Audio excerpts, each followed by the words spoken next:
À tous ceux et toutes celles qui se sont déplacés pour célébrer le lancement de cet ouvrage de notre ami et collègue Michel Seymour et de son co-auteur dont nous sommes également très fiers au département de philosophie et dans le programme PEP en particulier, c'est-à-dire Jérôme Gosselin-Table. Je me présente, je suis Riwa Chung, professeure au département de philosophie, donc la collègue et j'espère amie de Michel. C'est écrit dans le livre là, que tu es mon ami.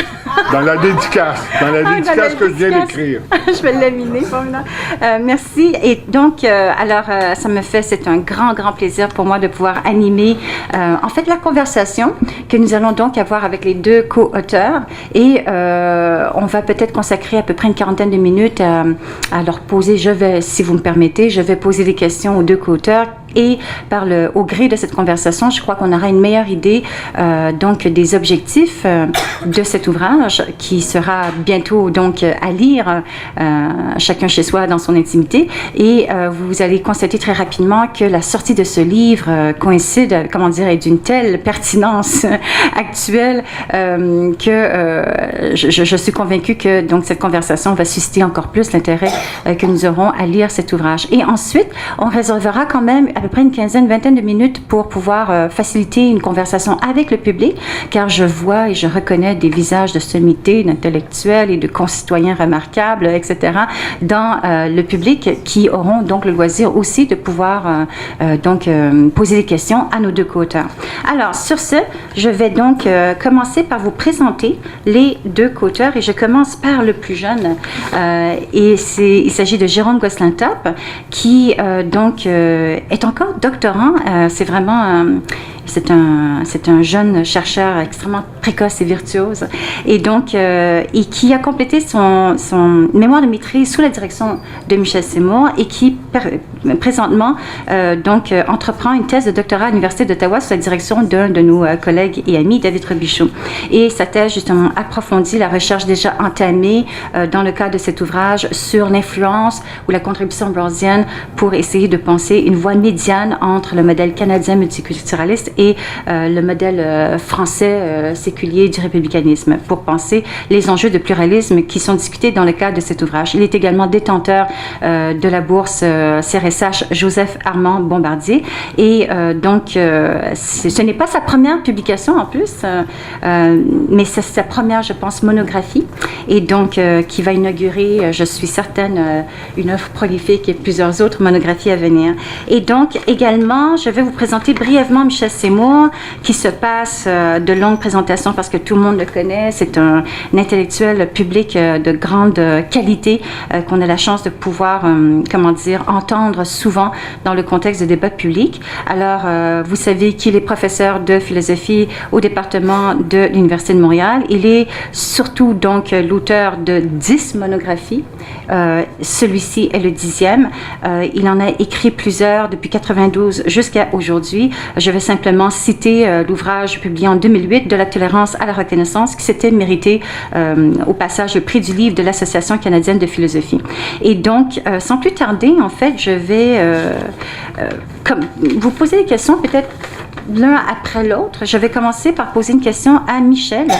Et donc, prenez le temps qui vous semble nécessaire de prendre. On n'est pas pressé. Et la première question s'adresse à Michel pour qu'il puisse justement nous expliquer comment ce projet de collaboration est advenu et quels sont en fait les objectifs ou les grands enjeux et les défis que vous aviez poursuivi dans la rédaction de cet ouvrage, dans la confection de ce projet. Oui, alors je voudrais effectivement répondre à cette question, mais avant, j'aimerais aussi faire quelques remerciements. Tout d'abord, les gens des PUM, cette équipe dynamique sous la guidance, le guide suprême que je vois devant moi, Patrick Poirier, qui est vraiment extraordinaire et que je salue.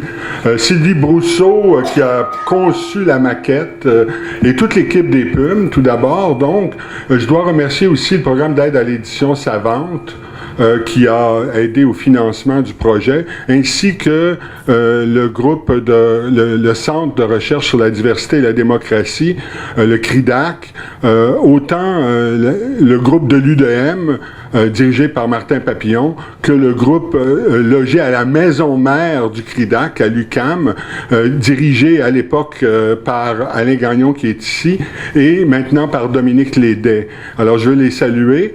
Je veux aussi saluer la librairie Olivieri pour l'accueil qu'ils nous font ici même. Alors, donc, de nombreux merci à tous ces gens. Oui, Jérôme m'approche, il fait un mémoire, il va faire un mémoire sur la liberté rationnelle et le consentement. Il a plusieurs thèmes qu'il veut envisager, dont le fameux thème du foulard.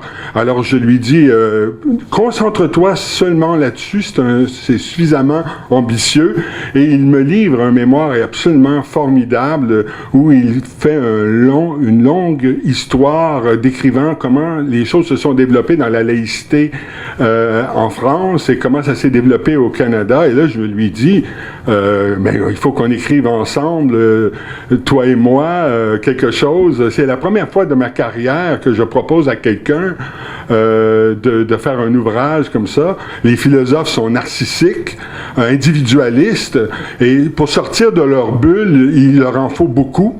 Mais là, c'était très facile, très curieusement, et alors j'étais très heureux de lui proposer ce travail.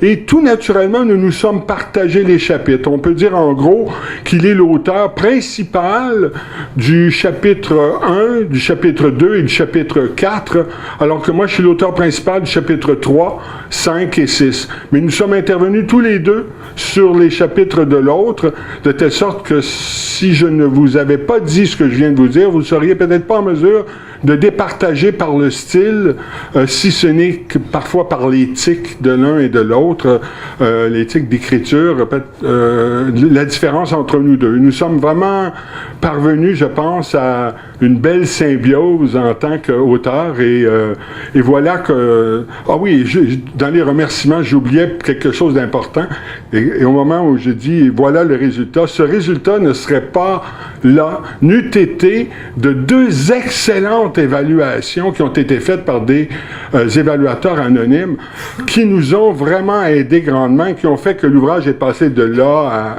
quelque chose de supérieur. Alors, je les salue sans savoir qui ils sont, mais je pense que leur contribution a été très importante pour la réalisation de l'ouvrage. Alors, voilà en gros comment les choses se sont présentées.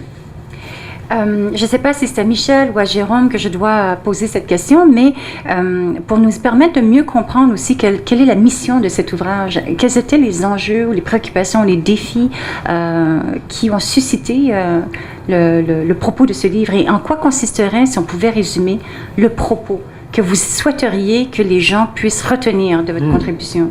Vas-y, Jérôme, c'est toi qui as la tâche de le faire. Mais en fait, est-ce que vous m'entendez bien? Tout le monde m'entend bien? Tout d'abord, avant de répondre à la question, moi aussi j'ai quelques remerciements. Merci à tout le monde. C'est vraiment un plaisir. Je reconnais plusieurs visages. Puis c'est un honneur de tous vous voir aujourd'hui. Et en ce qui concerne l'ouvrage et son objectif, comme vous l'avez dit, c'est d'actualité. Surtout dans un contexte comme celui de la campagne électorale, on réalise que le Québec a besoin donc de modèles de gestion de la diversité religieuse qui permettent de sortir des débats dans lesquels il est coincé depuis plusieurs années. Puis je pense que l'objectif principal, c'était de parvenir justement d'abord à diagnostiquer le problème qui se posait, puis ensuite de trouver une solution qui était, et puis on va revenir souvent là-dessus, qui est une solution qui est intermédiaire. Et je rentrerai peut-être dans le détail un peu plus tard, mais c'est vraiment l'objectif principal. Donc de trouver à la fois, de bien cibler le problème, qu'est-ce qui fait que la gestion de la diversité religieuse posait problème depuis les dernières années, et comment est-ce qu'on peut se servir de RAS pour parvenir à une solution. Eh bien, justement, à cet égard-là, puisque la prochaine question, en fait, s'adressait à vous, en fait, quelle lecture faites-vous de la conjoncture actuelle et aussi, donc, peut-être de ce contexte, j'ose pas dire historique parce que c'est quand même si proche de nous, mais je veux dire de la commission Bouchard-Taylor, en passant par le débat qui a eu lieu autour de la Charte des valeurs, etc. comment définir cette voie médiane entre quelles alternatives? Donc, on a décrit très brièvement, puis bon, j'imagine qu'en gros, les lecteurs informés, éclairés qui sont présents lors de son lancement savent en gros de quoi il s'agit, mais comment vous définiriez de façon plus précise votre approche médiane, intermédiaire entre ces deux alternatives, si on pouvait les nommer? Oui, en fait, comme je disais, on part du constat que donc, le Québec n'a pas été en mesure de satisfaire ni de l'une ni de l'autre. Et lorsque je parle des deux approches, je parle du modèle qui est celui de la laïcité à la française. Et nous, on le désigne dans le livre par l'expression républicanisme jacobin. Et donc, une grande partie de l'ouvrage consiste à décrire donc les origines socio-historiques de ce modèle ou cette alternative de la laïcité en France. Et puis, donc, de l'autre côté, il y a l'autre possibilité, l'autre alternative, qui est celle du multiculturalisme, qu'on désigne comme étant l'approche libérale individualiste. Et donc, encore une fois, on travaille pour à la fois expliquer l'origine au Canada donc, de cette position-là, et d'un côté comme de l'autre, on prend vraiment le temps de nuancer, d'expliquer les différences, ce qui fait que c'est pas une description caricaturale qu'on propose, mais néanmoins, on peut dire, puis du côté de la France, on remonte jusqu'à la Révolution française, on passe par la loi de 1905, on explique aussi les conséquences de la commission Stasi. On montre finalement en gros qu'il y a un modèle en France qui s'est développé, qui est une laïcité stricte, qui cherche justement à effacer les différences au nom de la cohésion sociale. Et notamment, une des lois emblématiques, c'est la loi de 2004 qui interdit donc, le port des signes religieux dans les écoles publiques. Et c'est un élément donc, qui a frappé l'imaginaire, mais il y en a d'autres. Puis, même si, comme je dis, il y a des nuances à faire, puis on les fait, ce qui arrive, c'est qu'on réalise qu'il y a un modèle, il y a une manière de penser le vivre ensemble qui est celle de la France, puis qui a été aussi reconnue et, disons, médiatisée par des cours de justice internationales en Europe. Je pourrais donner un exemple. D'abord, la Cour européenne des droits de l'homme, dans un cas qui concernait une employée de la fonction publique hospitalière française, donc quelqu'un qui travaillait dans le milieu de la santé, et qui avait été licenciée pour une question de signes religieux. Donc, la Cour européenne des droits de l'homme avait reconnu le droit à un État donc d'imposer certaines restrictions au port des signes religieux. Et donc là, pour une première fois, on voit qu'à l'international, donc le modèle à la française devient quelque chose qui est reconnu comme tel. Il y a un autre exemple qui est encore peut-être un peu plus évident, c'est la Cour de justice de l'Union européenne qui, dans un litige qu'opposait un employé, encore une fois, qui, pour des raisons religieuses, voulait porter un signe, et une entreprise qui était G4S. Dans ce cas-là, donc, on voit que en fait, encore une fois, le jugement tranchant en faveur de l'entreprise qui pouvait imposer des restrictions. Ce que j'essaie de montrer en vous présentant ces deux cas-là, c'est qu'il y a vraiment donc, un modèle français. Et ce modèle était importé donc, dans le débat public au Québec et finalement, il s'oppose avec le modèle du multiculturalisme qui est celui qui... En fait, c'est le statu quo au Québec en ce moment. Et donc, le modèle multiculturaliste ou le libéralisme individualiste, c'est l'autre possibilité. Et ce qu'on remarque, on remarque avec la commission Bouchard-Taylor, on le remarque dans les dernières années avec les débats qui reviennent continuellement, on remarque que ni un ni l'autre ne convient. Et il semble que le Québec ait besoin justement de quelque chose qui soit en mesure de régler en fait les incomplétudes d'un côté et de l'autre en même temps. Et c'est ce qu'on essaie de faire donc en partant de Rawls, grosso modo. Ouais. Michel, en quoi consisteraient les insatisfactions que l'on devrait ressentir ou que vous avez identifiées face au modèle libéral du multiculturalisme qui vous a poussé donc à développer cette approche médiane que je t'inviterais aussi peut-être à caractériser? Oui. Le libéralisme individualiste tel que nous le caractérisons fonctionne avec deux idées maîtresses. Le multiculturalisme qui est parfaitement adapté au Canada. Comme on dit, nous, on diabolise pas le multiculturalisme parce qu'il est parfaitement adapté au Canada. Ça crée des forces centrifuges de reconnaissance de la diversité, Mais ces forces centrifuges au Canada sont largement compensées par une constitution qui existe, par une loi de la citoyenneté, par un pays et par des forces socio-économiques de langue anglaise, de telle sorte que ça ne crée aucun déséquilibre. Mais si on prend le multiculturalisme et qu'on l'applique au Québec et qu'on applique cette idée de reconnaissance de diversité, alors qu'on n'a pas de constitution, on n'a pas de pays et on n'a pas la même force socio-économique de la langue anglaise, et on n'a pas de loi de la citoyenneté, parce que on fonctionne avec la loi de la citoyenneté qui est applicable au Canada, qui implique que pour devenir citoyen canadien, il faut manifester des aptitudes à parler en français ou en anglais, y compris sur le territoire du Québec. Alors donc, on n'a pas les forces, je dirais, centripètes qui compensent une politique de multiculturalisme. Si on la prend et qu'on l'applique au Québec, ça crée juste une crise identitaire accentuée.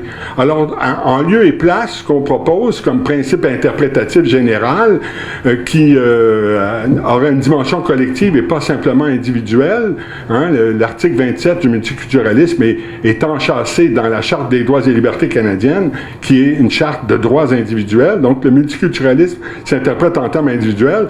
L'interculturalisme, qui a plusieurs définitions, hein, on est en train d'en construire, mais si on se rapporte plus à des définitions du genre de celles qui sont proposées par Gérard Bouchard, Alain Gagnon et Raphaël Iacovino, on a l'idée ici d'une politique de la reconnaissance qui va dans les deux sens, de la reconnaissance réciproque, et aussi avec l'obligation d'intégration qui est prise en charge par les personnes, les groupes, et aussi par l'État. C'est pas simplement la responsabilité des individus que de s'intégrer, et de s'intégrer notamment à la langue française. Et aussi une obligation de se rapporter aux règles du vivre ensemble au Québec, hein, qui seraient quelque chose comme les diverses chartes que nous avons, notamment la Charte des droits et libertés, notamment l'égalité des hommes et des femmes. Alors, c'est un peu plus à penser en termes verticaux plutôt qu'horizontaux. Il y a des versions de l'interculturalisme où c'est simplement favoriser les relations interculturelles horizontales.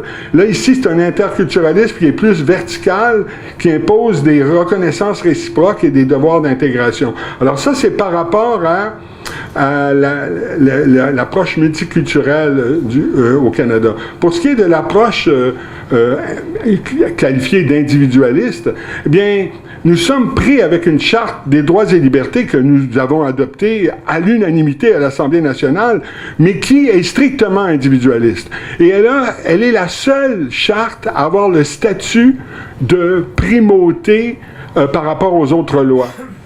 Alors que la Charte de la langue française pourrait aussi avoir un tel statut, mais elle ne l'a pas, la Charte de la langue française. Alors, nous sommes pris avec une vision individualiste, alors qu'au Québec, il y a une tradition d'ouverture à l'égard des droits collectifs. Des droits collectifs du peuple québécois, notamment dans la loi 99, mais aussi dans la Charte de la langue française. Des droits collectifs reconnus à la minorité anglo-québécoise. Si on avait une constitution à écrire, il faudrait y indiquer les droits consacrés de la minorité anglo-québécoise et des 11 peuples autochtones. Nous pensons beaucoup plus en termes collectifs. Alors ça, c'est les deux grosses différences. Reconnaître des droits collectifs et avoir une politique d'interculturalisme pour nous distancier maintenant, cette fois-ci, de l'approche libérale individualiste. Et Rawls nous a été d'une grande utilité parce que, si je suis très schématique, sommaire et que j'y vais avec mes gros sabots, je dirais, Rawls, c'est un libéral républicain. Il est libéral, mais il n'est pas individualiste. Et ça, déjà là, ça me prendrait une demi-heure, au moins, sinon plus, pour démontrer ce point-là. Mais j'ai plein de citations de Rawls où il dit qu'il veut s'affranchir du modèle individualiste dans lequel le libéralisme, habituellement, trouve sa formulation. Alors, il est libéral, mais il n'est pas individualiste. Il est républicain, mais à plein d'endroits, il dit, il veut distinguer la laïcité institutionnelle de la sécularisation de la société. L'État n'a pas la tâche d'émanciper les citoyens et de les forcer dans la sécularisation. La tâche de l'État, c'est de réaliser les deux grands objectifs qui est la neutralité de l'État et la séparation de l'Église et l'État. Ces deux traits caractéristiques sont les traits essentiels de la laïcité. Pour le reste, il faut respecter les droits et libertés individuelles. Alors, juste cette idée-là induit une différence par rapport à la définition qui est maintenant courante, où on dit la neutralité et la séparation de l'Église de l'État, c'est des modes opératoires au service de finalités qui sont la liberté de conscience et l'égalité des individus.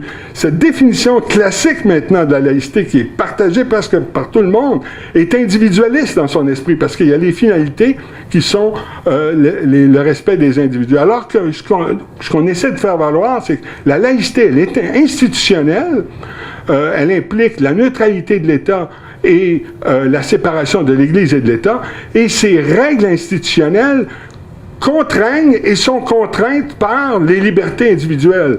Il faut trouver un équilibre entre les libertés individuelles fondamentales et la laïcité de l'État. On dit ça dans un slogan, les institutions doivent être laïques et les individus doivent être libres. Il faut trouver cet équilibre-là.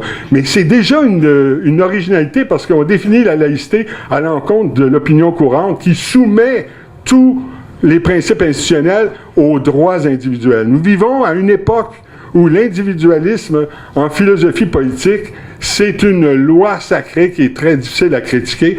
Et si on a utilisé Rawls, c'est justement parce qu'il nous permet de nous donner une sorte de caution. Rawls essaie de formuler un libéralisme qui n'est pas individualiste.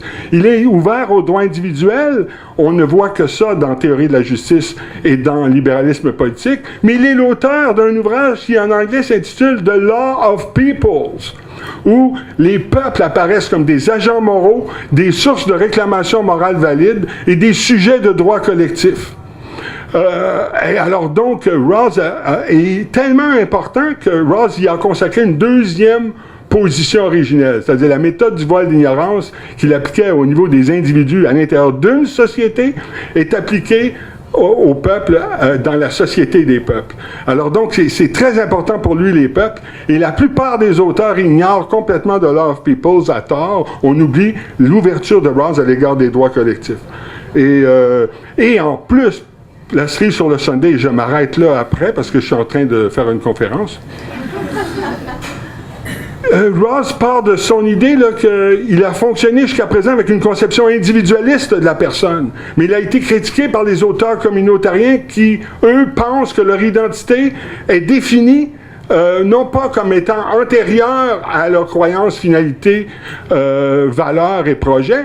Les communautariens se définissent comme étant définis donc par les valeurs, les finalités, les projets qui les constituent dans leur identité. Il veut prendre acte de ces deux conceptions de la personne et c'est pourquoi il développe une conception politique de la personne qui commande le respect de deux manières d'être, y compris en matière de religion. La conception individualiste de la personne induit une conception où la religion c'est une affaire privée. Et la conception communautarienne de la personne induit une conception où la religion est une affaire de communauté. Dès lors que vous avez ça, il faut respecter les signes religieux qui sont l'expression d'une appartenance communautaire. Et c'est parce qu'on n'est pas habitué à reconnaître les identités communautariennes qu'on est aussi réfractaire et quand partout en France, on grimpe dans les rideaux dès lors qu'il est question de reconnaître des communautés parce que c'est, roulement de tambour, du communautarisme. Eh bien, il faut se sortir de ce préjugé anti-communautarien parce qu'on peut être membre d'une communauté et parce qu'il y a pluralisme identitaire, en même temps, membre de la République française. C'est pas parce qu'on est dans une expérience communautaire de la religion qu'on ne peut pas en même temps se sentir comme citoyen français, membre de la République. C'est une incapacité à penser le pluralisme identitaire qui amène les Français à dire, si vous êtes dans une vision communautaire de votre religion, vous êtes dans l'islam politique, vous êtes dans la violation des règles de la République. Il faut admettre le pluralisme identitaire. Et c'est notamment cela qui nous a motivés. Et on voit comment Rawls a pu nous inspirer. Je sais. Merci, Michel. J'ai le droit à une pause. Oui, tout à fait. Ma prochaine question va donc être adressée à Jérôme. Jérôme, qui développe également une expertise, en fait, au sujet du libéralisme politique et de la philosophie politique de Rawls.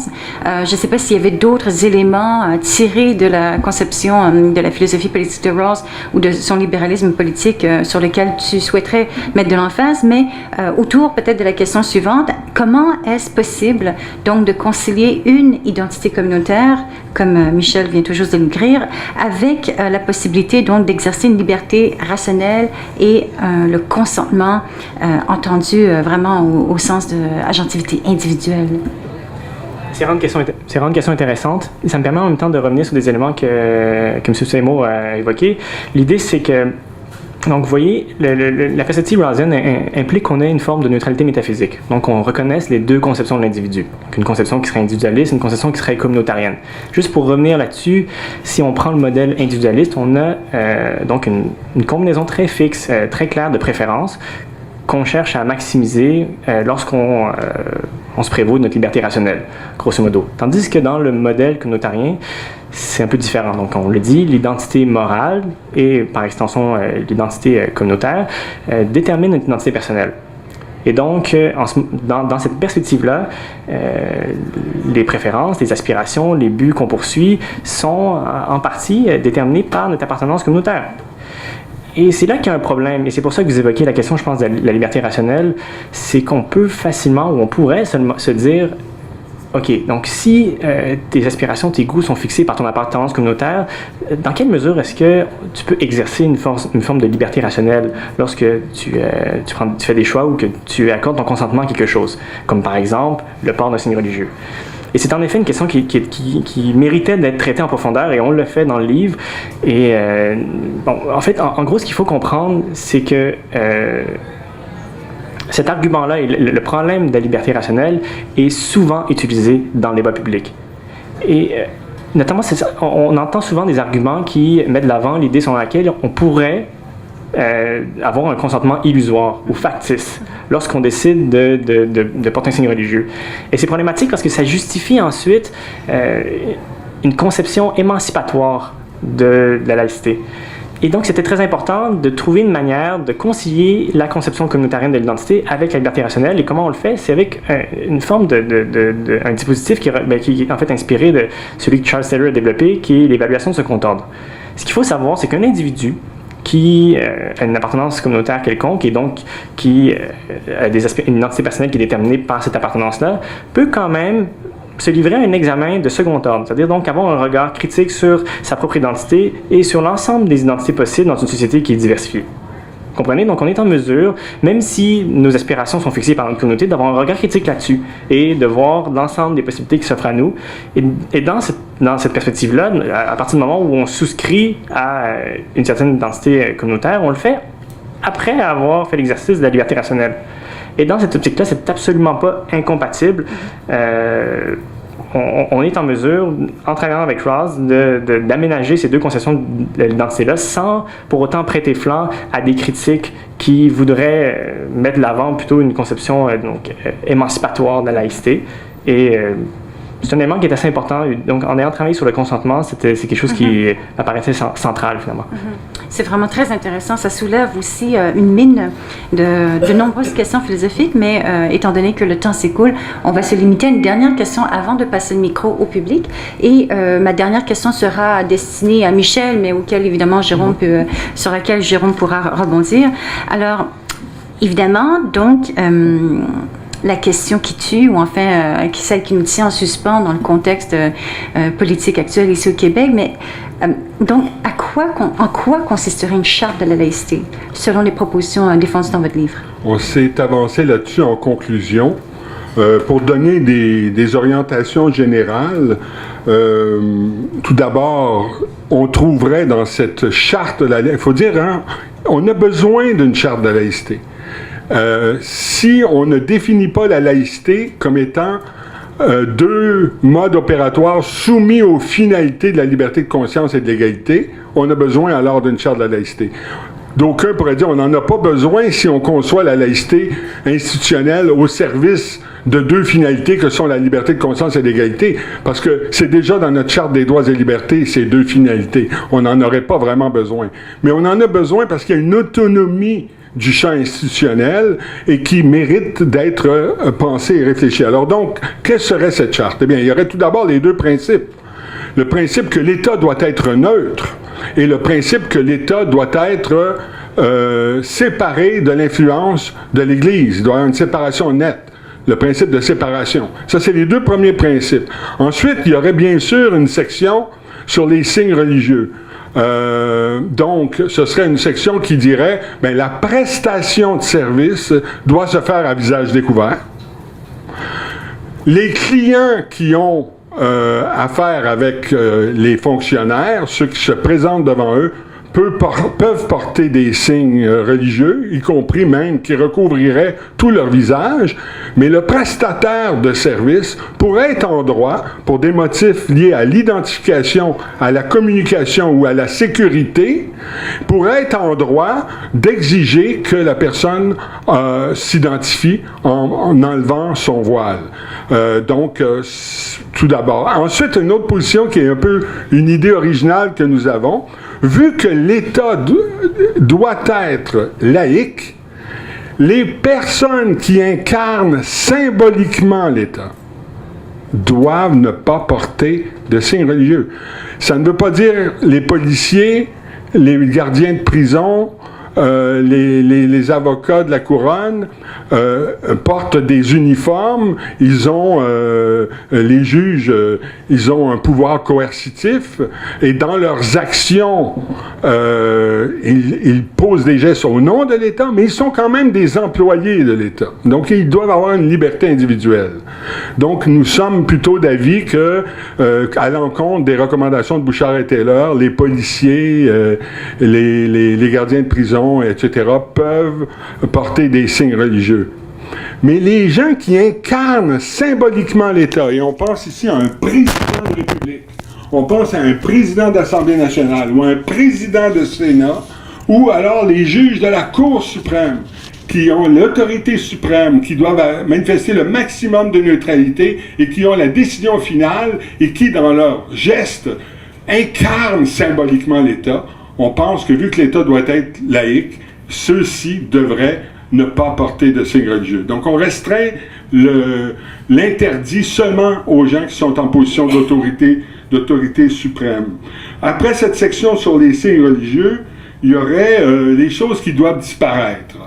Je ne sais pas dans quelle mesure ce seraient des règlements ou des principes, probablement peut-être plus des règlements, éliminer le crucifix à l'Assemblée nationale, bien évidemment éliminer les prières avant les conseils de ville, c'est de toute façon une chose qui est réglée par la Cour suprême avec l'arrêt Saguenay, réduire progressivement les subventions aux écoles privées confessionnelles et réduire progressivement les crédits d'impôt aux organismes religieux. Ce seraient des éléments qui apparaîtraient dans cette charte.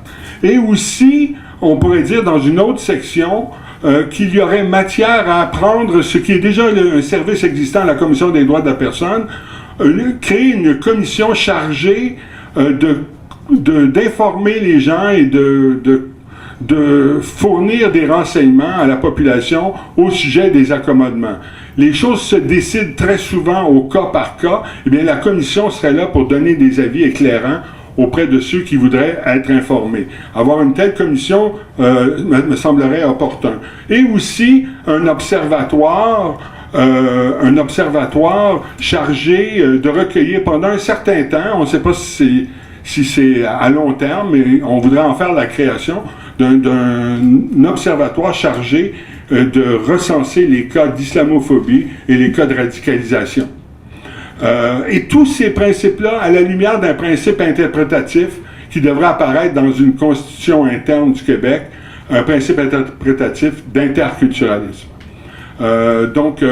Voilà en gros comment nous dessinons en conclusion de quoi aurait l'air une laïcité pensée au Québec qui se situe tout naturellement à distance autant du libéralisme individualiste canadien que du républicanisme jacobin français.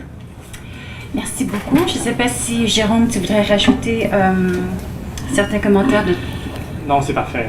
Formidable. Alors, dans ce cas-là, je suis certaine quand même qu'il y a certains des... Vous avez sans doute des questions et peut-être même des commentaires critiques qui sont suscités à la suite de ces propos, certes fascinants.